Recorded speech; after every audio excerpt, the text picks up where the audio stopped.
الحمد لله الذي تجري بأمره المقادير. أعوذ بالله من الشيطان الرجيم. وما أرسلناك إلا رحمة للعالمين. صدق الله مولانا العظيم. میرے نہایت ہی واجب القدر معزز سامعین، السلام علیکم ورحمۃ اللہ وبرکاتہ. میں ہوں آپ کا بھائی حافظ محمد اقبال، الحرمین قرآن کمپلیکس، جامع مسجد موسیٰ، کوٹ نجیب اللہ، ہری پور سے. آپ جانتے ہیں کہ حضور آقا صلی اللہ علیہ وسلم کی ولادت با سعادت ربیع الاول کے مہینے میں ہوئی. پوری دنیا میں مسلمان مختلف طریقوں سے آقا صلی اللہ علیہ وسلم سے اظہار عقیدت اور محبت کرتے ہیں. حضور آقا صلی اللہ علیہ وسلم نے جب پہلا قدم زمین پر رکھا تو اللہ جل شانہ نے آسمانوں سے برکتوں کا نزول فرمایا.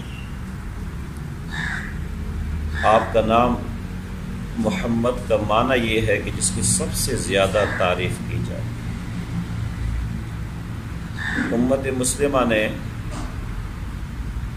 جہاں آپ صلی اللہ علیہ وسلم کے طریقوں کو اپنا کر آپ سے محبت کی ہے، وہاں پر آپ کے اسم مبارک ایسے خاندان گزرے ہیں کہ جس میں کئی نسلوں تک انہوں نے محمد نام رکھا. محمد ابن محمد ابن محمد ابن محمد، کئی نسلوں تک اس خاندان میں صرف اور صرف محمد نام رکھنے کا رواج تھا. سمرقند میں ایک قبرستان ہے جس کا نام ہے تربت المحمدین، یعنی 600 ہجری تک اس میں تقریباً 500-600 سے زیادہ علماء دفن ہوئے. 600 ہجری تک اس میں 500-600 سے زیادہ اہل علم دفن ہوئے.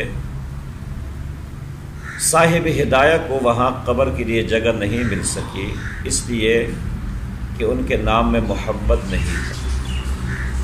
تو لوگوں نے پورے قبرستان ان لوگوں کے بنائے، اور اس قبرستان میں وہ لوگ دفن ہوئے جن کے نام محمد تھے. تو لوگوں نے آپ کے نام کے ساتھ بھی محبت کی ہے، اور بہت پیارا نام ہے، بہت ہی مختصر نام ہے. جس گھر میں محمد نام کا کوئی بھی بچہ ہو، کوئی بھی آدمی ہو، اللہ جل شانہ اس گھر پر برکتوں کا نزول فرماتے ہیں. تو حضور آقا صلی اللہ علیہ وسلم کی سیرت کے مختلف پہلو ہیں. ہمیں زیادہ تر ان پہلوؤں پر بھی نگاہ کرنی چاہیے جو آپ کی زندگی کے عملی پہلو. حضور آقا صلی اللہ علیہ وسلم نے جب نبوت کا دعویٰ کیا تو شروع میں آپ تنہا تھے، اور آپ کے خلاف پروپیگنڈا بھی تھا. کسی نے کہا کہ یہ ساحر ہے، کسی نے کہا یہ مجنون ہے، مختلف پروپیگنڈے تھے. تو اس وقت ایک خاتون کو کسی نے بتایا کہ مکے میں ایک آدمی ہے جو ہمارے خداؤں کو نہیں مانتا، ایک نیا دین لے کر آئے ہیں، ان کے فتنے سے بچو. تو اس خاتون نے یہ کیا کہ اپنا سامان باندھ لیا، اٹھا لیا کہ میں اس شہر کو چھوڑ کے چلی جاؤں، کہیں ایسا نہ ہو کہ وہ آدمی جو ساحر ہے، جو جادوگر ہے، نعوذ باللہ، وہ میرے دین کو تبدیل کر دے. تو اپنا سامان اٹھایا، اس خاتون نے روانہ ہو گئی. راستے میں حضور آقا صلی اللہ علیہ وسلم سے ملاقات ہوئی. آپ نے فرمایا مجید کہاں جا رہی ہو؟ تو اس خاتون نے بتایا کہ میں نے اس شہر کو چھوڑ کے جانا ہے، دور فلاں جگہ پہ جانا ہے، تاکہ اس بندے سے میری ملاقات نہ ہو جائے جو دین کو تبدیل کرتا ہے، جادو کرتا ہے. تو آپ نے فرمایا کہ یہ سامان مجھے دے دو، اور اس سامان کو اپنے کندھے پہ رکھا اس جگہ تک اس خاتون کو پہنچایا جہاں اس نے جانا تھا، پھر سامان رکھ کر آپ نے فرمایا میں تو وہی ہوں جس کو چھوڑ کے آپ بھاگ رہی ہیں۔ یعنی یہ حضور آقا صلی اللہ علیہ وسلم کے زندگی کے اخلاقی پہلو ہیں، اور اس پر ہماری نظریں ہونی چاہیے۔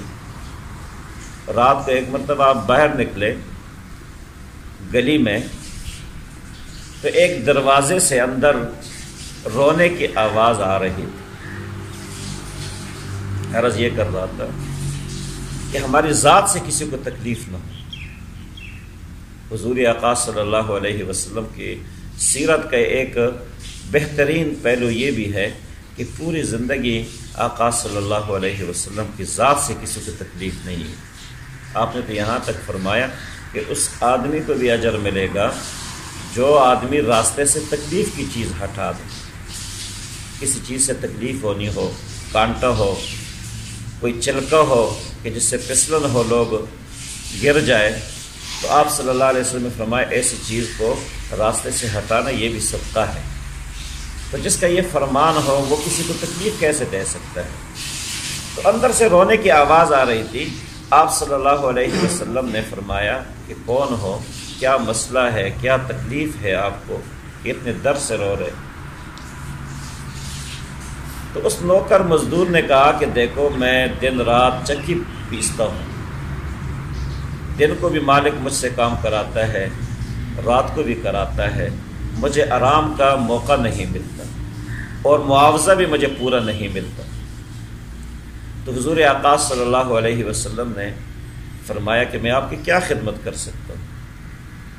میں یہ کر سکتا ہوں کہ آپ کو آرام دے دوں گا، آپ ادھر سو جائیں اور آپ کی جگہ پر چکی میں چلاؤں گا۔ آپ صلی اللہ علیہ وسلم نے صبح تک ان کو آرام کا موقع دیا اور خود آپ صلی اللہ علیہ وسلم نے چکی چلانی شروع کر دی۔ یہ کون تھے؟ یہ حضرت بلال حبشی رضی اللہ تعالیٰ عنہ، دنیا ان کو بلال حبشی رضی اللہ تعالیٰ عنہ کے نام سے جانتی ہے۔ یہ حضور صلی اللہ علیہ وسلم کا لوگوں کو نفع پہنچانے اور لوگوں کی تکلیف کو دور کرنے کے پہلو ہیں، اور یہ ہماری زندگیوں میں بھی ہونے چاہیے۔ آج ہمارا حال یہ ہے کہ پوری کوشش ہوتی ہے ہماری، یہ تو بہت دور کی بات ہے کہ ہم کسی کو نفع پہنچائیں، کسی کو خیر پہنچائیں، کسی کے لیے آسانی پیدا کر لیں، یہ تو بہت دور کی بات ہے۔ ہماری پوری کوشش ہوتی ہے کہ ہم کسی کے لیے تکلیف کا ذریعہ بن جائیں، کہ فلاں آدمی راحت سے کیوں رہ رہا ہے، اس کو تکلیف ملنی چاہیے، فلاں آدمی اتنی ترقی میں کیوں جا رہا ہے، اس کی ٹانگ میں مجھے کھینچ لینا چاہیے۔ تو جہاں ہم یہ باقی خوشیاں مناتے ہیں، اسی طرح ہم حضور آقا صلی اللہ علیہ وسلم کے وہ سیرت کے وہ پہلو پر نگاہ ڈالے اور اپنی زندگی میں وہ باتیں لانے کی کوشش کرے جس سے معاشرے میں محبت پیدا ہو، آپس میں بھائی چارہ پیدا ہو، نفرت معاشرے سے ختم ہو۔ آپ صلی اللہ علیہ وسلم کی ارشادات پر بھی ہماری نظریں ہونی چاہیے، جہاں ہم آپ کے چہرے کی تابانی بیان کرتے ہیں۔ عبداللہ بن سلام فرماتے ہیں میں راستے سے گزر رہا تھا، میں نے دیکھا کہ آپ صلی اللہ علیہ وسلم ایک باغ میں تشریف فرماتے۔